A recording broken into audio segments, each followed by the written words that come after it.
আজকে আমি বেদের বৈদিক মন্ত্রের অঙ্গ কয়টি ও কি কি সে সম্পর্কে আমরা শিখব।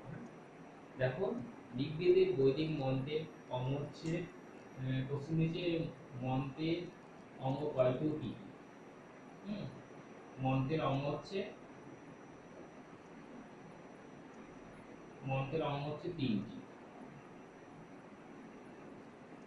মন্ত্রের অঙ্গ কয়টি? তিনটি। যথা মন্ত্রের হচ্ছে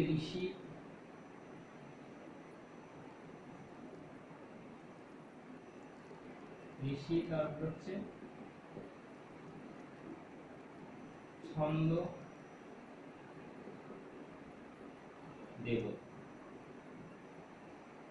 তাহলে পরীক্ষায় কোশ্চেন দেবে তোমাদের যে মন্ত্রের অঙ্গ কয়টি কি কি? তিনটি। ঋষি, ছন্দ, দেবতা। অর্থাৎ আমরা ঋগ্বেদের প্রথম মণ্ডলে দেখতে যাই যে প্রথম সূক্ত হচ্ছে অগ্নিসূক্ত, সেখানে অগ্নিসূক্তে ঋষি কে ছিল? মধুসন্ধ্যা। দেবতা কে ছিল? ছন্দ ছিল কি? গায়ত্রী ছন্দ। দেবতা অগ্নি, ঋষি ছিল মধুসন্ধ্যা। এটা আমরা ঋগ্বেদের প্রথম সূক্তে পেয়েছি। তাহলে মন্ত্রের অঙ্গ, আমরা যখন কোনো দেবতার উদ্দেশ্যে স্তুতি করি, সেখানে স্তুতি করতে গেলে মন্ত্রের অঙ্গ কয়টি থাকে? তিনটি। ঋষি থাকবে যে পুরোহিত বা ঋষি।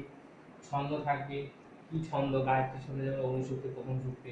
দেবতা থাকবে অগ্নি, যেমন প্রথম সূক্তে। একটা উদাহরণ দেবে। তাহলে মন্ত্রের অঙ্গ কয়টি? তিনটি। ঋষি, ছন্দ, দেবতা। নেক্সট, তারপর লিখনীয় কবে করতে